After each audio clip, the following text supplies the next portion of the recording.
Parliament on Friday approved a draft law to allow the use of a discretionary fund and collection of intelligence by the President, discussing an 11th-hour amendment added to the omnibus bill overnight and catching the opposition off guard. The proposal brought to Parliament by Interior Minister Sebahattin Öztürk, and passed in the morning, amended Article 24 of the Public Finance Management and Control Law, which oversees the allocation of the discretionary fund normally allocated for the use of the Prime Minister to finance covert operations in which the state may not be directly involved.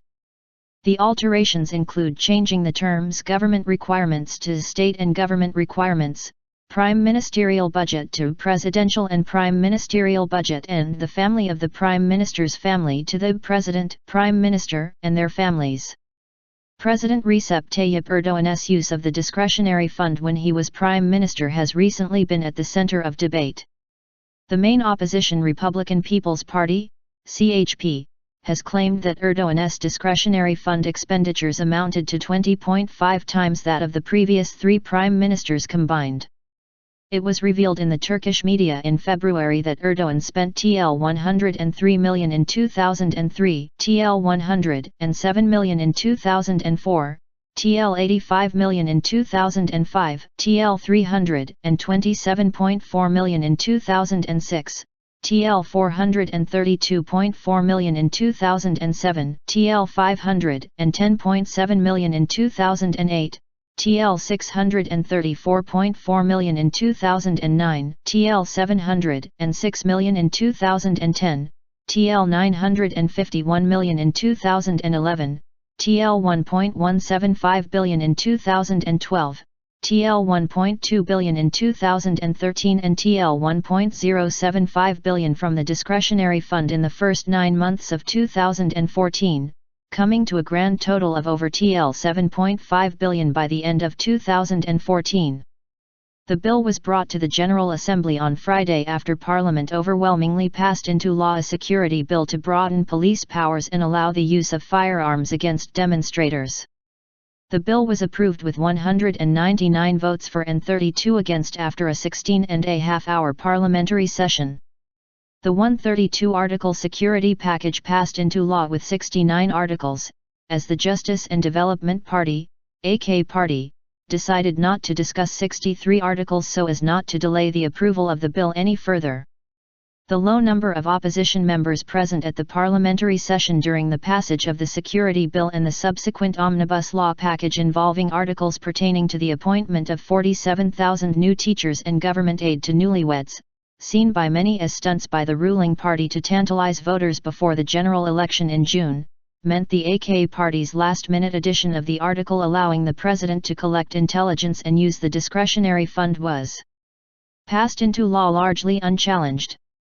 The proposal sparked criticism from opposition parties who say the proposal is unconstitutional and prompted questions about whether Prime Minister Ahmet Davutoglu had information on the proposal. Development Minister Sebahattin Öztürk defended the proposal, saying the new powers were given to the office of the presidency, not Erdoğan individually. CHP Group Deputy Chairman, passage of draft proposal is a constitutional coup. CHP Parliamentary Group Deputy Chairman Akif Hamzayeşbi spoke in Parliament, where he harshly criticized the addition to the omnibus package, saying, "Dear Speaker, putting this draft article into motion is not possible. It is against the Constitution."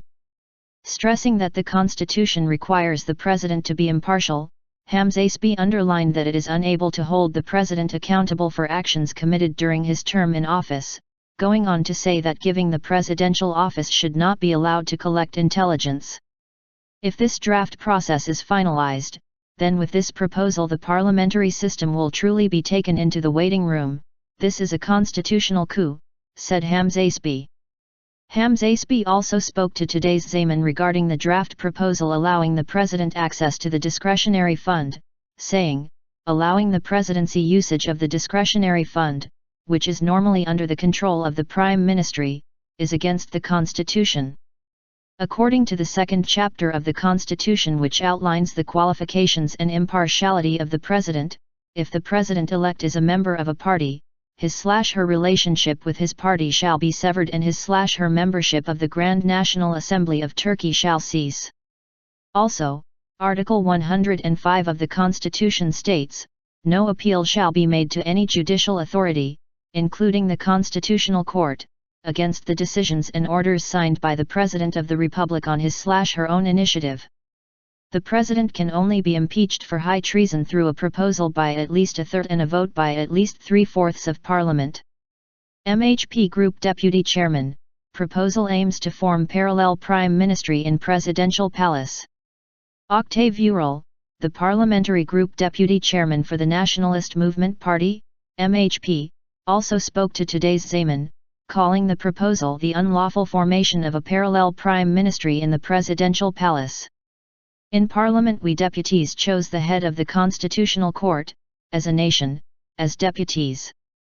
Does the head of the Constitutional Court have any extra powers, extra authority, duties compared to the other members of the court, said Vural with regard to Erdogan's newly acquired powers to collect intelligence and use the discretionary fund.